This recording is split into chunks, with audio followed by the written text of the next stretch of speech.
Evening, everybody, and welcome to tonight's show. It's Monday Night Live. Monday Night Live, like Saturday Night Live, except it's Monday night. And speaking of Saturday Night Live, did anybody watch Saturday Night Live this weekend? I did not. However, I did catch the some of the content from it, some clips from it, because of some controversy that I had heard about in regards to Dave Chappelle. Apparently, Dave Chappelle was doing SNL. Dave Chappelle has become a very polarizing figure for some of his comedy.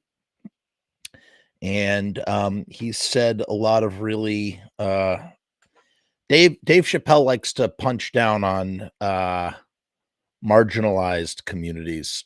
I mean, that's where I stand with the thing. Here's the thing about Dave Chappelle. I think Dave Chappelle is really funny. I think he is really clever. And I think that he really is he's a fetching linguist. That was stupid.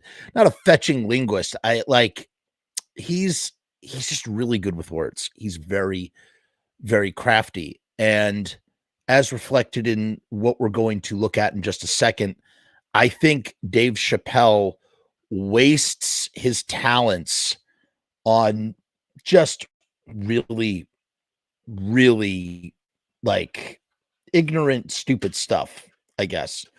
And you really have to look no further than, say, George Carlin. You listen to what George Carlin has said uh, about this sort of stuff, about punching down on marginalized communities. But that's not what we're here to talk about necessarily. That's not like the point of tonight's chat. Um, we're using this as a segue to discuss something else. Because I got to tell you, I watched Chappelle's monologue and I was disturbed by what he was saying. Part of the problem too. Oh, there's a lot of problems. There's so much to talk about that I'm almost tongue tied. One of the big problems. Let's start off right here. Let's set a precedent for the discussion here. And I see comments, and I will get to the comments later. I just really want to stay on point. Here's something that people don't seem to understand about anti-Semitism and Jews and yada, yada, yada. I'm a Jew, by the way, in case this is your first time here and you are watching my show for the first time. No one gets to tell us what is or is not anti-Semitic unless they too are a Jew. That's just how it works, man. You can't tell me that I'm overreacting to something that you don't understand. And you can't possibly understand it unless you've really studied it or unless you yourself are a Jew who has experienced it. And that has left Jews, not all Jews, but that has left many Jews very sensitive towards potentially anti-Semitic statements and ideas, because while to I don't want to compare and contrast. I don't want to minimize any other minorities struggles in the same sort of way. All I'm going to say is that we are we're very sensitive to this sort of stuff because it's something that it's an ongoing theme in our history. And there's always there's always someone out there trying to get us, man. That's what it is. That's honestly what it is. That's kind of like what it is, but whatever. Um I bookmarked some things, some people who are way more elegant than me in the way that they talk. And I think it would be better to sort of read their statements because I really think they nailed it so succinctly instead of me just circling around and circling around, circling around, circling around. So to get back to what I was saying, I think Dave Chappelle is a brilliant comedian. I think he has great capacity to be funny. And I think that he focuses on certain things, or he's so focused on being controversial. He's so focused on being controversial, or he's so focused on like, you know, trying to be provocative, that, or trying to challenge ideas that he personally doesn't agree with or whatever, that he loses it, man. He loses it, and he ends up, saying really damaging things, because here's the thing: his comedy, he hides behind, and this is the problem. Here's the problem with comedy.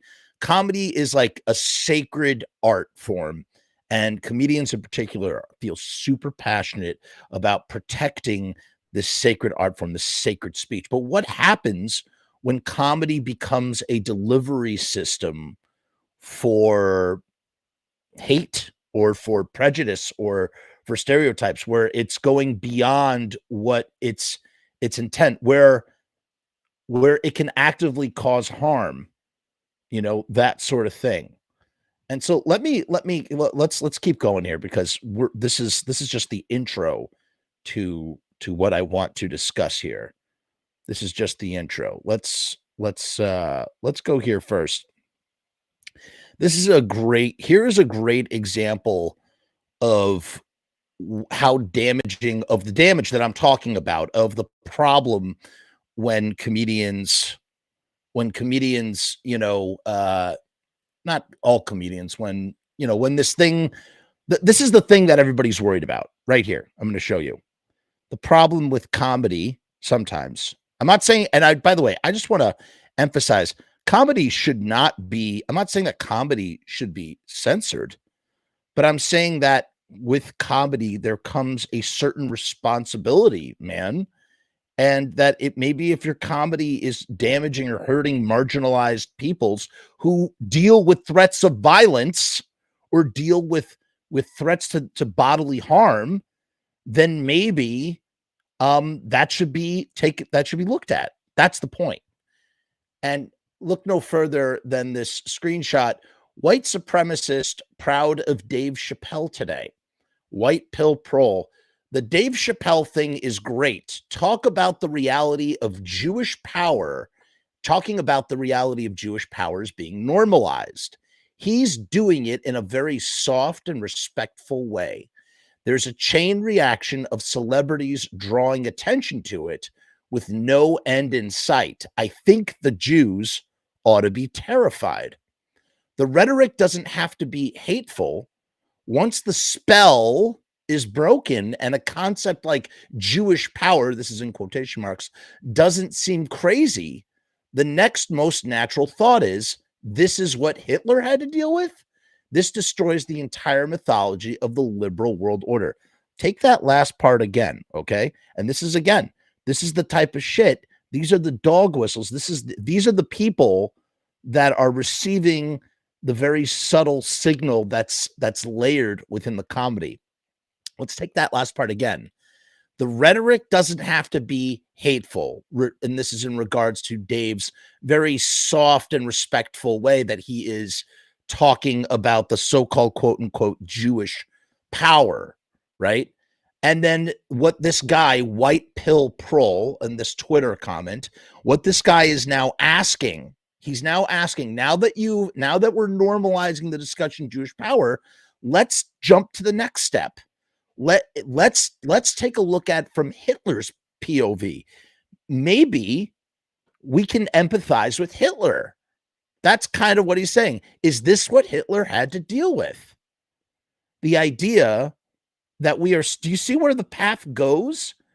And these are the types of people that are picking up what's being put down in some way, shape, or form, which brings me to this next comment. And again, I could have sat here and tried to read this and pretend it was my own. It's not. This guy is brilliant. This guy is a brilliant guy. This guy is a black Jewish rabbi. okay? Talk about 3 different like points of intersectionality. Because what you may or may not realize is that Jews, we come in all shapes and sizes.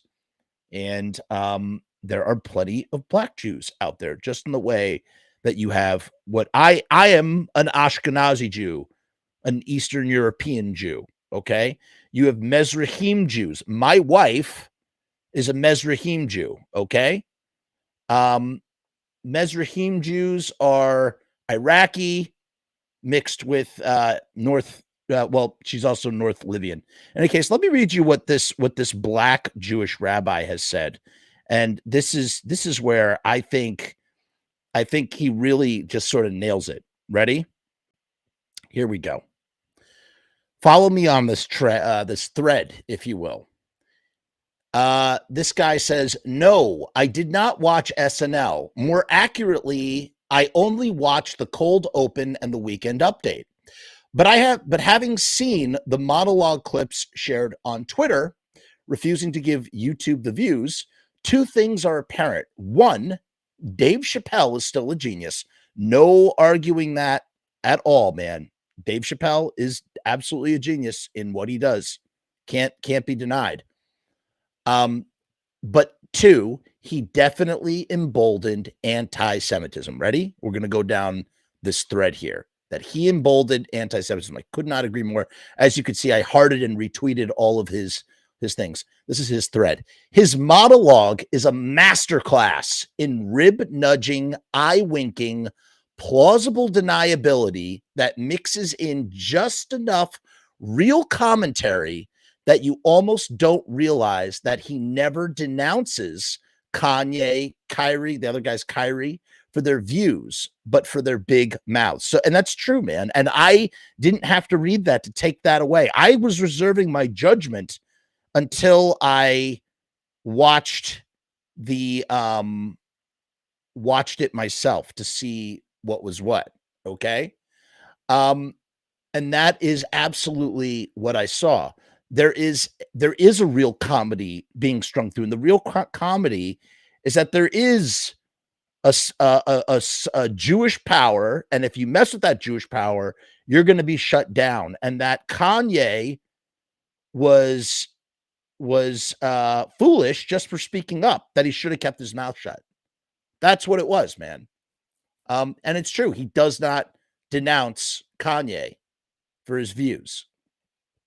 He took the very real kernel of fact. Ferguson is full of black people, but they don't run anything. And instead of continuing that comparison with Hollywood is full of Jews, but they don't control it, he stops at Hollywood is full of Jews, and it isn't crazy to think they control it.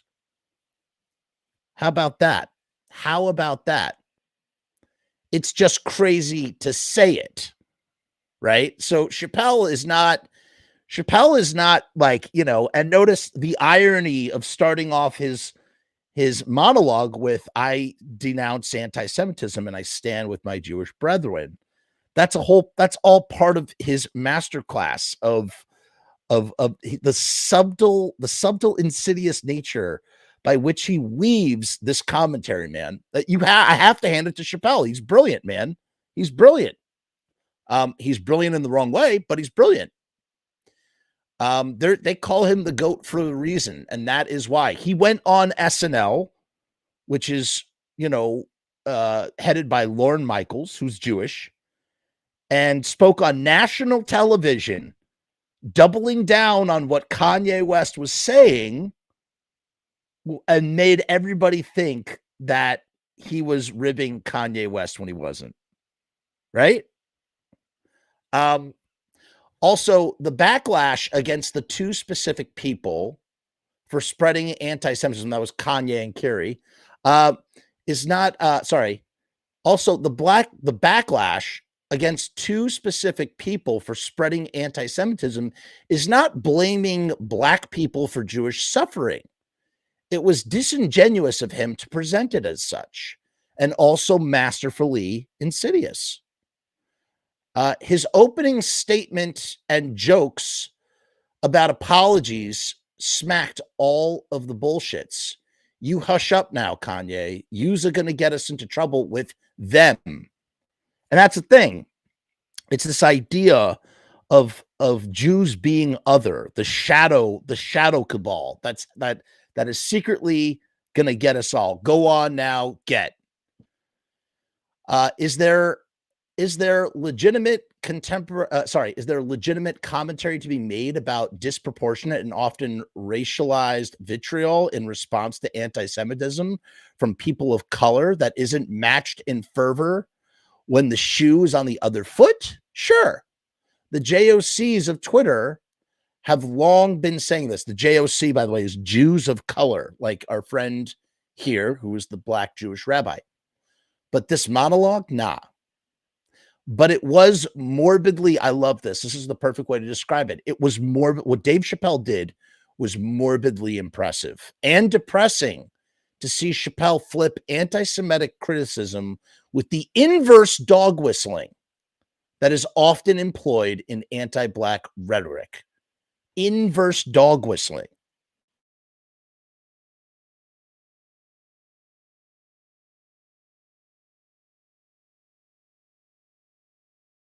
No to do about it. There's nothing to do to Dave Chappelle, I don't think. I mean, there's nothing. He's not, here's the funny thing, and then this is going to bring us into the topic at hand.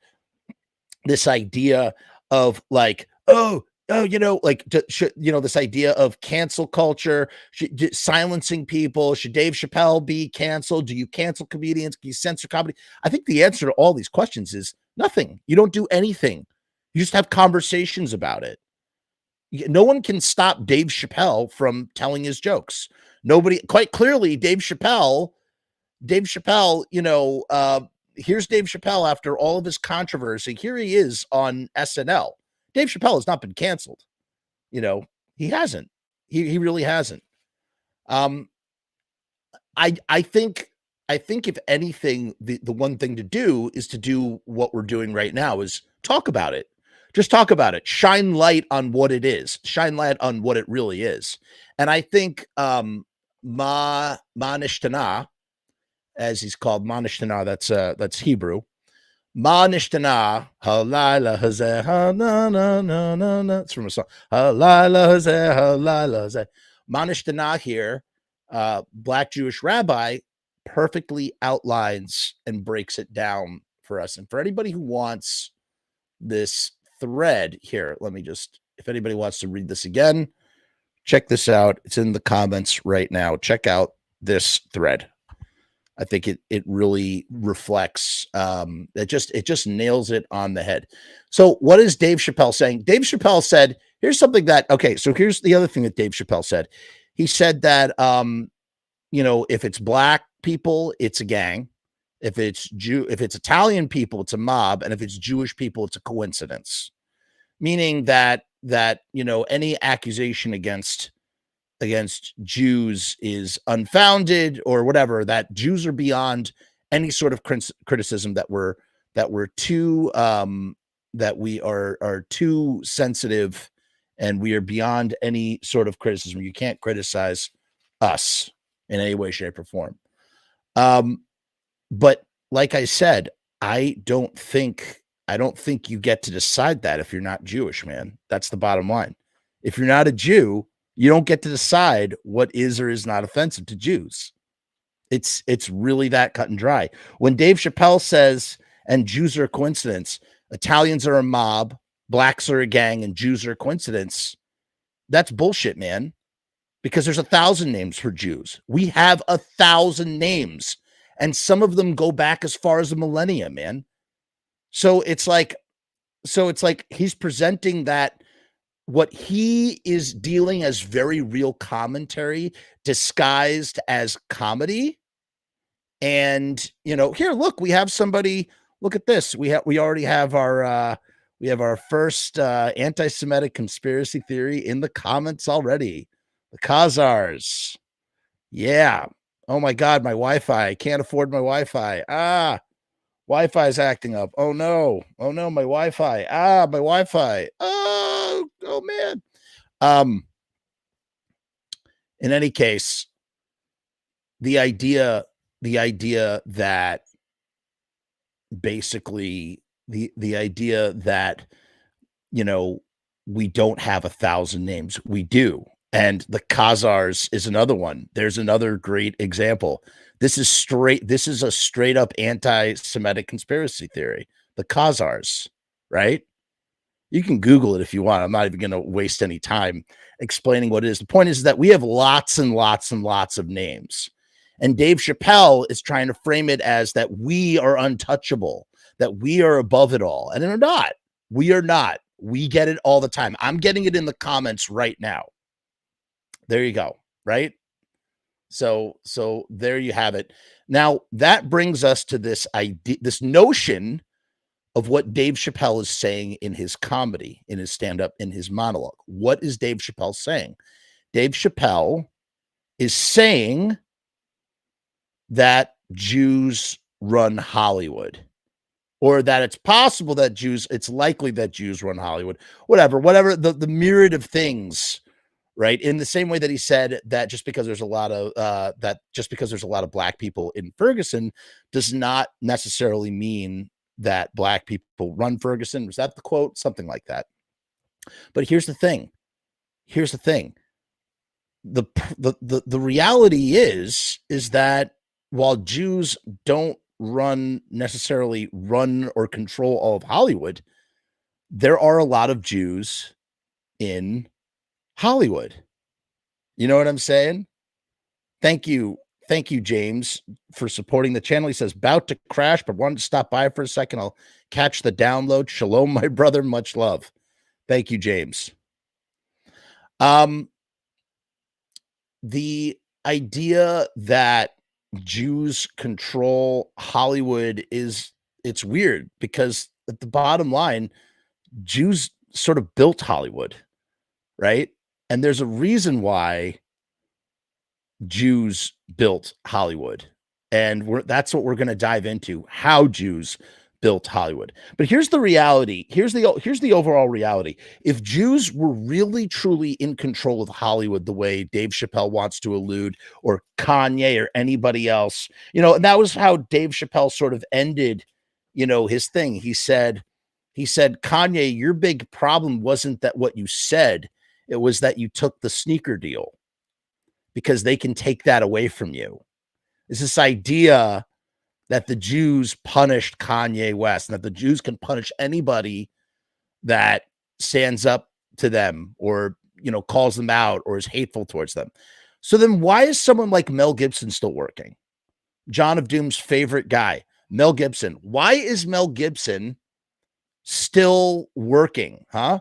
Why is he still making movies? Was he nominated for an Oscar in 2016 for Hacksaw Ridge? Something like that? Which I watched, by the way. I saw Hacksaw Ridge. Good movie.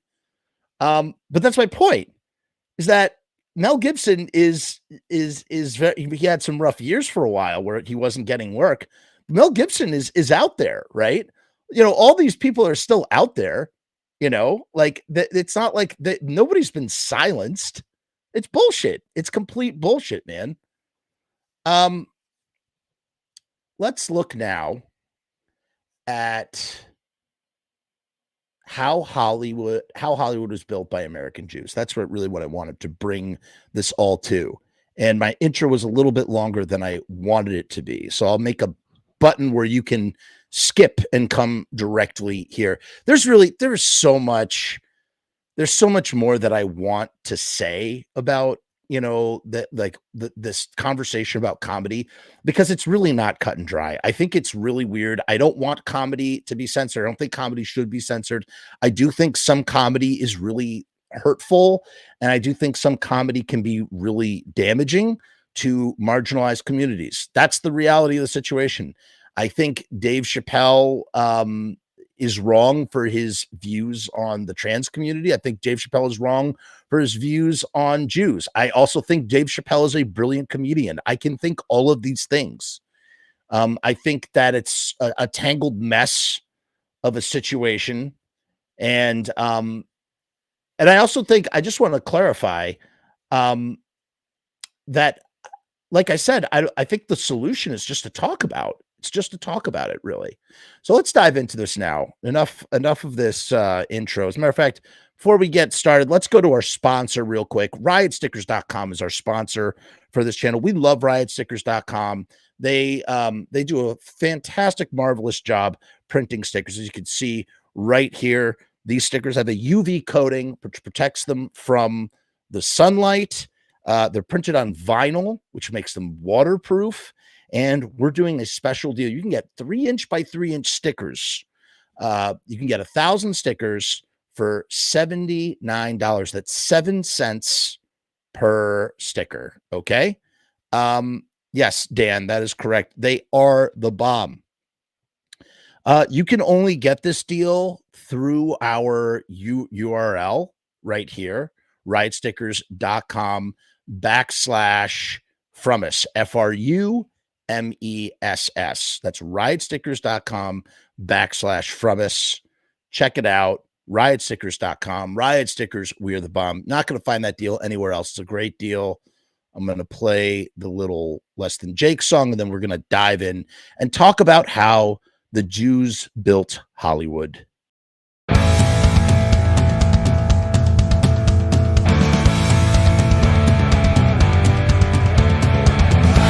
make stickers, banners, and buttons too, posters and promo cards. There's nothing we can't print for you. From stage backdrops to bass drum heads, we can print on shirts, we can print on hats, we can print on pants. Cheap prices and high quality, quick turnaround times and free shipping. We also offer free artwork support, great customer service, and so much more. Riotstickers.com, Riot Stickers, we are the bomb. Riotstickers.com, Riot Stickers, we are the bomb. Riotstickers.com, Riot Stickers, we are the bomb. Riotstickers.com, Riot Stickers, we are the bomb. Okay, we're back. Let us dive right in. Let us dive right into our discussion here. How American Jews built Hollywood. And this is absolutely intrinsically, is that the right way to say that? This is so tied to everything that Dave Chappelle was saying in his SNL monologue. And it really is the perfect way to dive into the subject. So let's do that right now. This is by Stuart Weinstock. It was written on December 14th, 2021. How American Jews Built Hollywood. Whatever you may have seen online, possibly tweeted by your least favorite uncle, Jewish people do not, quote unquote, run Hollywood. Studios today are small units of giant corporations run by all sorts of people.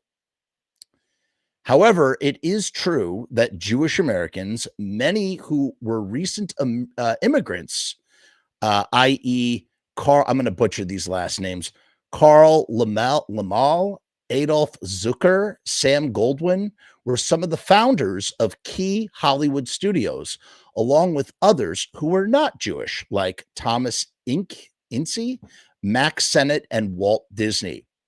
What inspired so many Jews to join the early film industry, and what was their lasting impact on American culture?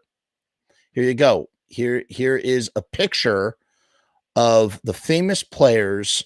This is the Lansky Corporation, left to right. You have Jesse L. Lansky, Jewish. Adolf Zucker, Jewish. Samuel Goldwyn. Goldwyn is a very recognized last name because of, if you know MGM, then you know who he is. He's Jewish. Cecil B. DeMille, famous film director, did the Ten Commandments. He's Jewish. And Al Kaufman. Many of these Jewish Americans came from vaudeville and the garment trade, two industries notably hospitable to Jews. And that is a key factor here, is that these are industries that are hospitable to Jews. Why? Because there were a lot of industries that were not hospitable to Jews. There were many places where Jews could not work. And that goes all the way back to the Middle Ages, which we're going to take a small detour right now. So, like I said, we're talking about Ashkenazi Jews. What does Ashkenazi mean? Ashkenazi means of Germanic descent, which means that these Jews came from the Germanic regions as well as France, and eventually, due to discrimination and due to being pushed out of their towns where they lived, eventually spread to Russia, Ukraine, Eastern Europe. And that's where my family first came from. The reason why my family left: pogroms. What is a pogrom? It's sort of like a riot looking to hang and burn Jewish people. And so my family had to pick up and leave their city, their town, and came to America as a result of a pogrom. So, but this would happen all over the place. And particularly in the Middle Ages, Jews were not allowed to really have any farmland. So the only way that Jews could really earn a trade within the societies of where they were living, because you have to understand, Jews, we all left Israel. That's what's known as the diaspora, whatever, diaspora. I think it's diaspora, right? Sorry, terrible at butchering these words. But basically, Jews spread out all over the place and tried to assimilate into society, whatever society they were in. And the Jews during the Middle Ages, the Jews, in England and what have you, just all over the place, they were not allowed to, have farmland. And so what did they do? They became money lenders. Why? Because the Christian and the Catholic churches, I guess it was sinful to be money lenders. So they gave those jobs to the Jews. And that's how Jews became synonymous with banking and with money and the terrible anti-Semitic tropes that come with that, right? So it's like everything that has sort of been adopted into this anti-Semitic mythology is usually a result of some practical truth, some practical reality. In this case, Jews are not allowed to do this, so they did this instead, and therefore they are synonymous with this thing moving forward. And it's the same thing with Hollywood. So to say that Jews control Hollywood is such a stupid thing in the first place, because the reality is, Jews kind of built Hollywood. We built Hollywood, or they built Hollywood. I didn't build it personally, but they built Hollywood because they couldn't do anything else, or it was hospitable to them. And, the thing about immigrants, not all immigrants, but a lot of immigrants just want to assimilate, man. They come to a country looking for opportunity, and they want to become a part of the country. And for Jews who experience a lot of trauma as a result of anti-Semitism, a lot of them just want to assimilate. And they talk about this they do this a lot better, discuss a lot better than I can in this article. So let's keep reading. We're going to keep reading this, okay? So many of these Jewish Americans came from vaudeville and the garment trade. Mind you, one of the most iconic, famous to this day, famous Jewish vaudevillian acts that translated into that the studio system, the Jewish studio system, or the studio system, whatever, Three Stooges. The Three Stooges started as a vaudeville act, and eventually they moved to talking pictures. There you go. So, these were two industries that were notably hospitable to Jews. So the Jews go where things are hospitable to them. Vaudeville theaters presented variety shows, a singer followed by an animal act, followed by slapstick comedy, and so on and so on. Theaters in immigrant neighborhoods had shows in different languages, including Yiddish. Okay, so we've talked about this before on the channel. The name Frumess, the name of this channel is Yiddish. My last name is Yiddish, okay? That's the word from, Frum. It's actually Frum, which means to be a very religious Jew, which is kind of ironic as I am not Jewishly religious. I am culturally and ethnically Jewish. I am not religiously Jewish in that kind of way. But yeah, uh they are oh yeah, right, sorry. Yiddish. Frumess is Yiddish. It's awesome. So in any case, um and the thing about Yiddish too is Yiddish is a dying language. It doesn't, with every generation that passes away, Yiddish becomes more and more obscure, much like Ladino. Ladino is the Sephardic version of Yiddish. So basically, you take Hebrew and you mix it with German and you get Yiddish. That's what Yiddish is. And Ladino is Hebrew with Spanish. They're sort of like bastardized languages, kind of like patois. You know what I'm talking about? Patois. I believe patois is there's patois English, but there's also patois French, if I'm not mistaken. Like Haitian French is patois, something like that. And these are just languages that are sort of slapped together in that kind of way. And so a lot of this vaudeville stuff was in, the song Yiddish Charleston. This appeal to immigrants and low ticket prices made the overwhelmingly white Christian upper class look down on vaudeville. So it's like, this white upper class maybe not wanting to mix it up with immigrants as much, that sort of thing. They're not interested in vaudeville. So they did nothing to keep Jewish entrepreneurs out of the business. That's the bottom line. So the Jews go where they can flourish, and that's exactly what happened. The Jews were welcomed into the vaudeville industry, or didn't have to deal with backlash or being pushed out of the vaudeville industry. So they invested. Jewish immigrants, many of them arriving with tailoring skills, similarly thrived in the garment industry since it didn't require much training or money to operate a small clothing factory. And look, here's some pictures. This is a 1913 Yiddish theater production in New York City. And up here, we already saw that. That was the big five. When movies were introduced in the late 1890s, success in this new industry required many of the same skills as the vaudeville and garment trade. Salesmanship was the big one. Film producers had to sell their movies to theater owners, and theater owners had to sell them to audiences. For example, Karl Lammel, sorry if I butcher your name, Karl, who's a Hungarian-born Jew, sold furs. Sorry. No. Karl marketed clothing before starting Universal Pictures. So Universal Pictures started by a Jew. Adolf Zucker, a Hungarian-born Jew, sold furs before founding Paramount Pictures, founded by a Jew. And Jesse Lasky, an American-born Jew, one of his partners at Paramount was previously a vaudeville horn player. And there were many others like Shmuel. Shmuel, I love that name. Shmuel Gelbfitz, that's a Polish-born Jew who changed his name to Samuel Goldwyn once he quit selling gloves and entered the film business.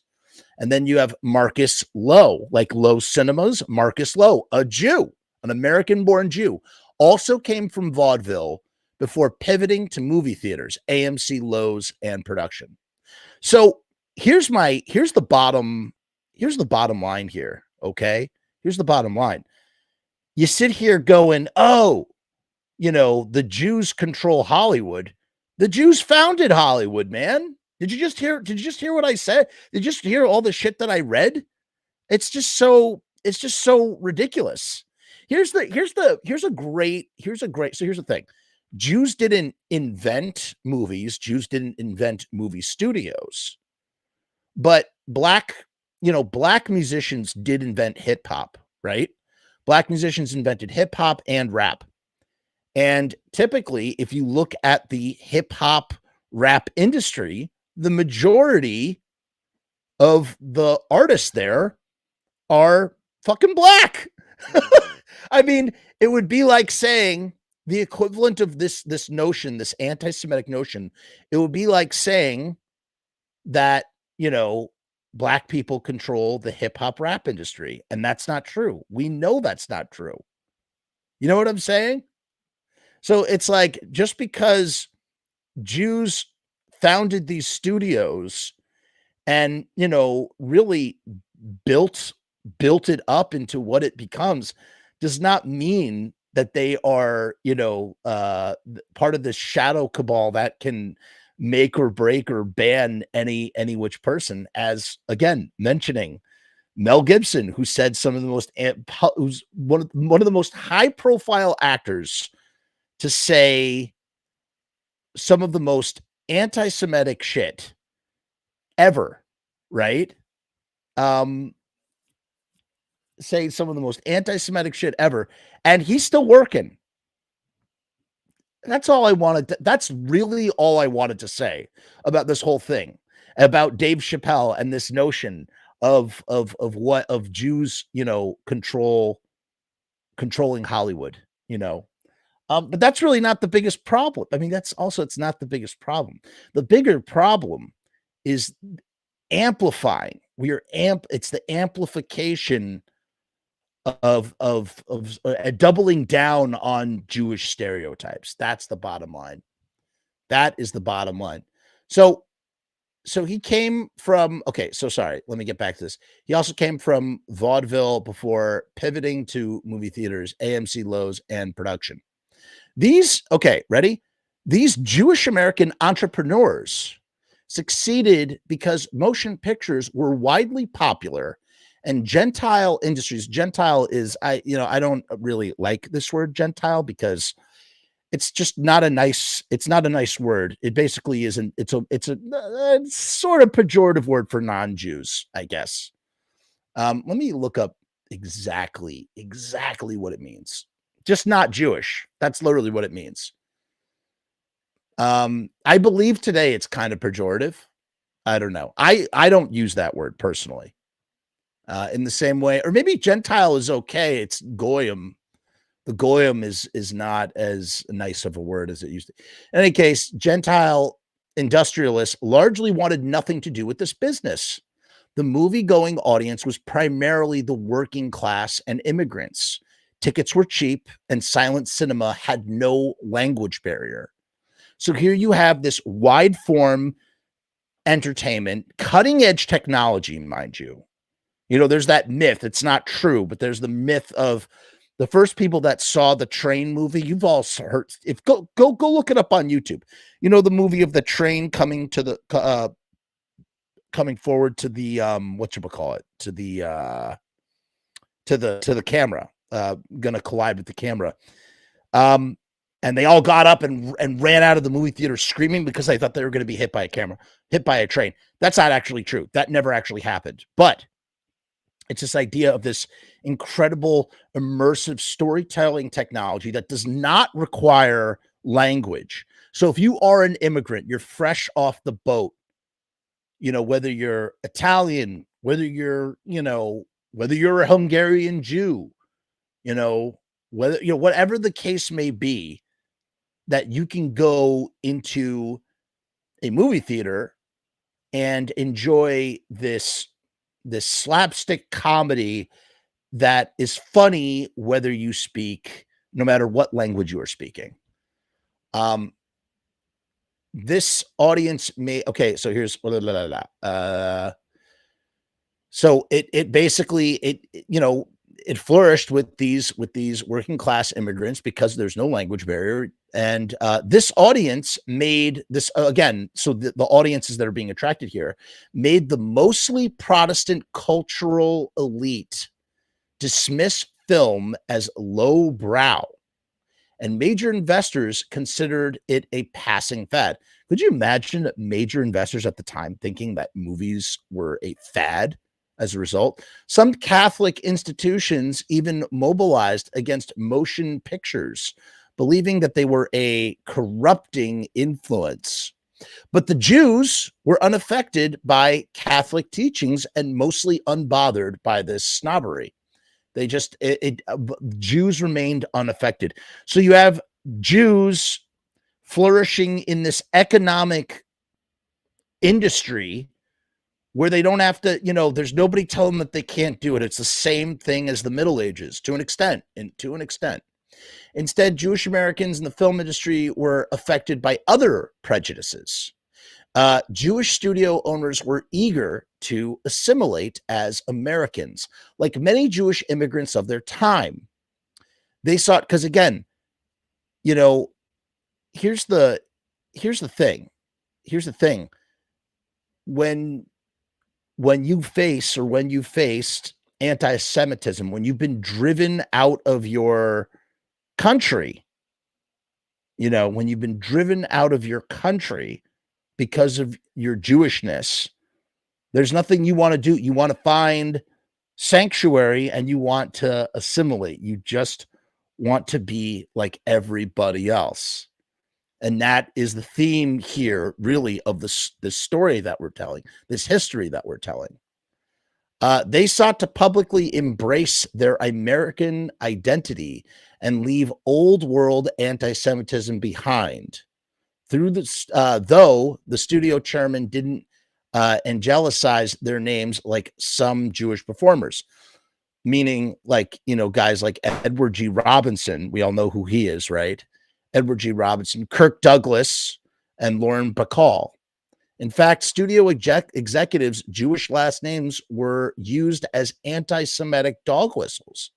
Bigotry remained a persistent concern for the businessmen laboring to grow their production companies from tiny startups into the Hollywood studios still operating today.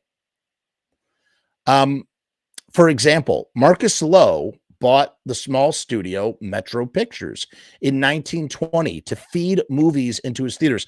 This is how we get, you've heard the term like, this idea of like monopoly or busting up a monopoly, which is actually kind of the problem right now. Like we're starting to see the same pattern that we're about to read about. We're starting to see that again with companies like Netflix and Hulu, where you have companies that are both distributing and creating their own entertainment. And it's not good. It's not good because it's not good for a lot of reasons. That's a whole other ball of wax.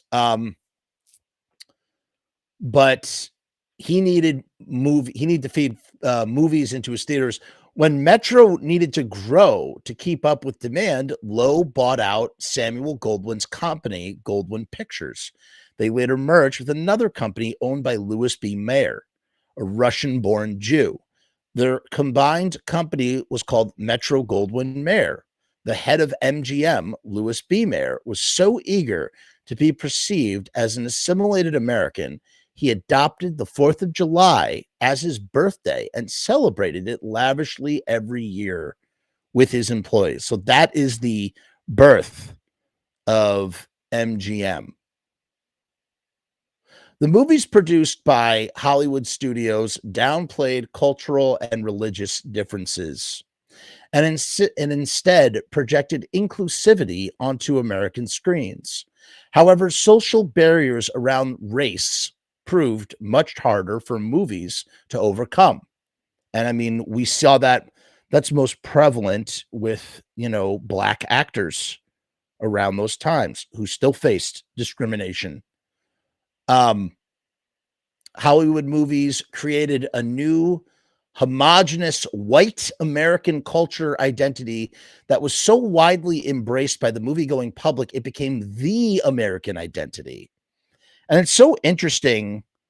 What's so interesting about this is that it's amazing how movies sort of blend that all together. What's going on, Angus? How are you? Welcome to tonight's stream.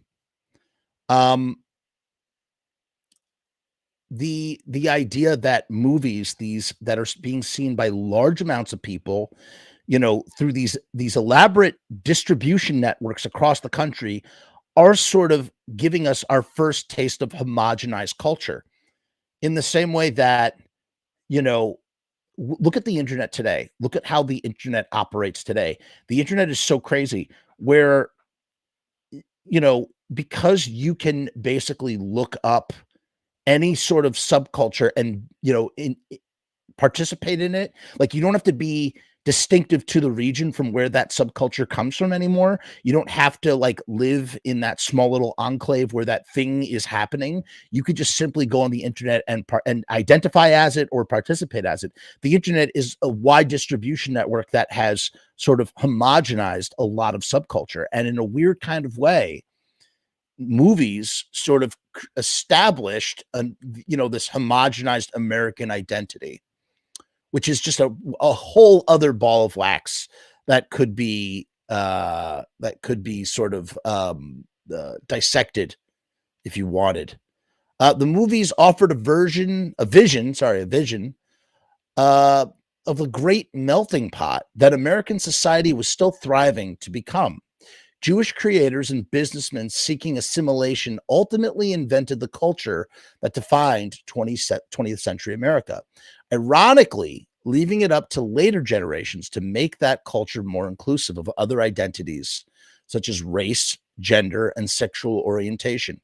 I mean, look at right now. I just saw Black Panther 2, Wakanda Forever, which is, kind of an amazing like feat in that it is a ginormous 4 quad tent pole, big budget Hollywood film with black female actresses as its leads. That's going to make hundreds of millions of dollars. It's amazing. It's amazing how how far things have come, right? From back in the day, where you literally, I mean, going from blackface to like that, it's kind of crazy. Eventually, the first generation of Jewish American studio honchos retired or passed away. Their successors faced a changing industry. By the 1960s, Hollywood studios were making fewer and more expensive films at greater financial risk. To hedge against these risks, the studio owners sold their companies to larger corporations. So what are you going to do when you're making bigger pictures? Because if you know what they say, right? You need to. So I don't know if I agree with this, especially the idea of that's a beautiful thing about like punk rock and DIY, right? Is that the idea of like doing it yourself, spending a little bit of money and trying to get a bigger return, that sort of thing. This idea of, the capitalist idea of like, you got to spend money to make money, right? And that holds so true in the movie business, at least with big budget movies. So there's really two mentalities. Or you could be like Blumhouse. They spend, $1 million, which is a very small amount for any budget, like a tiny little budget. And, potentially can make $200 million at the box office. 200, what is that? Is that a 2,000 or a 200%? 200. Sorry, I can't do math. That's a 200% return on investment.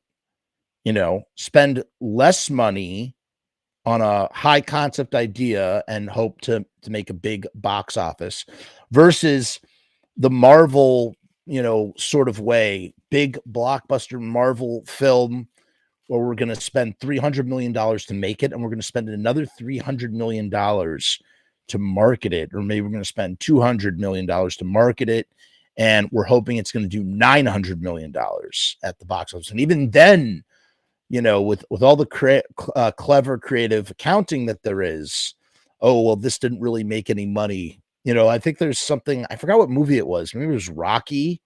I think it's Rocky. Apparently, Rocky has never on paper, a lot of blockbusters that we love, on paper have technically never made a profit, something like that. In any case, it's going to be less risk if you sell yourself to a bigger company and not have to worry about going out of business, that sort of thing. Kirk Kerkorian. I'm just 0 for 0 on these last names tonight with pronunciation. A major investor in Las Vegas casinos purchased controlling interest in MGM in 1969. That's why you have that. What is that? What is the name of the MGM place in Las Vegas? Probably because of that. And Paramount Pictures was sold in 1966 to the Gulf and Western Industries Corporation. You always see that at the bottom of the logo for Paramount Pictures, which is a conglomerate that includes manufacturers of auto parts, clothing, and mattresses. They're getting into the movie business. This shift from independent businesses to divisions of larger corporations proved permanent for the Hollywood studios. Thank you. It's MGM Grand. That's what I was thinking of. It's at the tip of my tongue. I couldn't remember it. Nevertheless, the Jewish American founders, this shift from independent business. Yeah, right. I said that already. Nevertheless, the Jewish American founders in the major Hollywood studios left their mark with the culture they created. Enduringly popular movies that emphasize what's shared in American and Jewish values, blurring the hyphen between Jewish and American until generations to come could consider these identities one and the same. They told stories about love for family, community, and country, stories about earning an honest living through hard work and conducting one's business fairly, stories about protecting the less powerful and standing up to bullies, stories about braving the wilderness and braving a new country to find a place called home, stories about faith, hope, healing, truth, justice, and the American way. They also leave out the Hays Code and other things. If you go look up what the Hays Code is, that was a whole thing. So the bottom line here, to sum all this up again, to sum up what Dave Chappelle said after reading that whole history, this idea of Jews being in Hollywood it's like saying water is wet. Like, duh. It's like saying it's like saying there's black musicians in hip hop and rap. Duh. Like, duh. You know what I mean? It's not a conspiracy, but where the conspiracy comes from is this idea that the Jews are the Rothschild, the Soros. Anytime you hear Soros or Rothschild, any of this, all of it is part of a vast, stupid, anti-Semitic notion that is simply not true. It's not true. None of it is true. We don't hold meetings. We don't have giant space lasers. I don't have horns. We don't drink the blood of babies. Okay. We are just people who, go where we're not going to be, hated, hopefully, and can make a living and do our thing. And that's literally the story of Jews across millennia. They just want to go where they're not going to be prosecuted for being Jews and just do their thing. So this idea of Jews controlling Hollywood and being resentful of it, it's like, how can you be resentful of an industry that is largely created because Jews couldn't do anything else? You know what I'm saying? Like, how can you be mad at that? Well, you could be mad at it if you just simply don't like Jews. That's the bottom line. I kind of wish that we had started the history and then got into the Dave Chappelle stuff. I think it would have been a little bit better. I'll put like a timestamp so that people can jump right to the history if they want to. I mean, the overall goal of doing the stream tonight was like, okay, and I ended up just talking about it. Like, I should have just really kept it about the history, because the history is what explains everything that Dave Chappelle was saying. I'm sure that if Jews were, how about this? I'm sure if the auto industry was welcoming to Jews, then all of a sudden you'd be hearing about Oh, those Jews and their Jewish cars. They're Jewish cars. They're gonna come and blah blah blah. You know, um, yeah, I don't know. It's all so stupid. It's all so stupid. But listen, thank you for coming to this TED Talk tonight. And we are back all week. Tomorrow night, we have, if you are a fan of street trash, if you are a fan of spookies, we have producer Frank Farrell. I hope I said his name right. He's going to be here. I have a lot of questions for him, and we are going to talk spookies and street trash. On Wednesday, my friend Andy, who does the special effects makeup for Jeffrey Combs from Reanimator, as well as work for KMB Effects, and he's a musician. He's in the band Haunted Garage. He's going to be here, and we're going to be talking all sorts of stuff. I'm really looking forward to that one. And then on Saturday, pending any issue, Jim the Tank Dorsey is coming back for the third Grim Tales. We're going to just talk so much Misfits. And if you have a hard-on for Michael Graves, we will be knee-deep in the Michael Graves Misfits history as we discuss Tank's career with the band in the 90s. So keep your eyes peeled for that. That's going to be on Saturday. I don't think I have anything else to say. So thank you so much. Thank you to everybody for your support. And check out the Patreon. We got, Eerie Vaughn. We have the fourth part of Eerie Vaughn. That eventually will make its way onto YouTube, but parts 2 and 3 are not. If you want to hear the full Eerie Vaughn interview, you have to go behind the wall in order to hear it. It's Eerie and I were talking Misfits for probably about, including that first part, it's probably about 120 minutes all together. The first 3 parts, about 120 minutes. And part 4, I really start talking more about Sam Hain. Lots of good stuff. There will be a parts 5, 6, and 7 to come for sure. There's still 3 hours and 15 minutes to go through. Check that out. That's it. Nothing else to say. Peace, hair grease. We'll see you next time. Hey guys, what's going on? It's Jeff. So I've decided to make a Patreon. What is Patreon? I don't know how to define a Patreon. Let me look it up.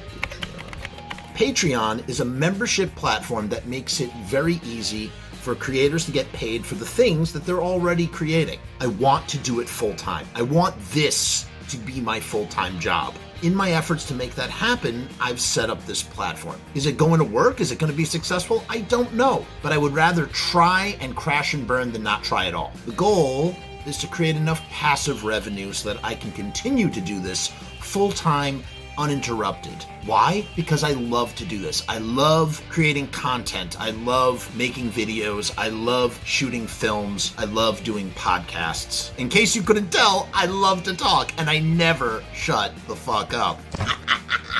So right now I've kept the Patreon incredibly simple. There's 2 tiers, and that may change in the future. The Murdergram is a simple way to extend support for all of the hours and hours of free content on the channel for nothing more than $1.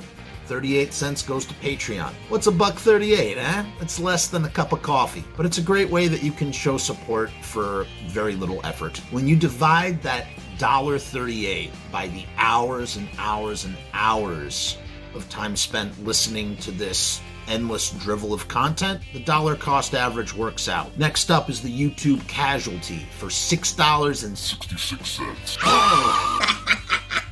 The YouTube Casualty is loaded to the gills. Enjoy the archive ad-free, as well as ad-free early access to special docu-style podcast videos, music reaction commentaries, and the like, a month before they drop on YouTube, loaded with ads, I might add. You're also going to get exclusive content and behind-the-scenes content that is not available on YouTube or anywhere else. So you get to peek behind the veil. And believe me, there's a couple of choice pieces. Most of all, more than anything, whether you join the Patreon or not, I just want to thank each and every one of you that comes to the channel, that watches all the shows, that leaves comments, that participates. that subscribes. That's really the most important thing. This is just trying to find a way to earn a living as an artist. And with that, thank you for my TED Talk. Join the Patreon because we need you! 66 cents.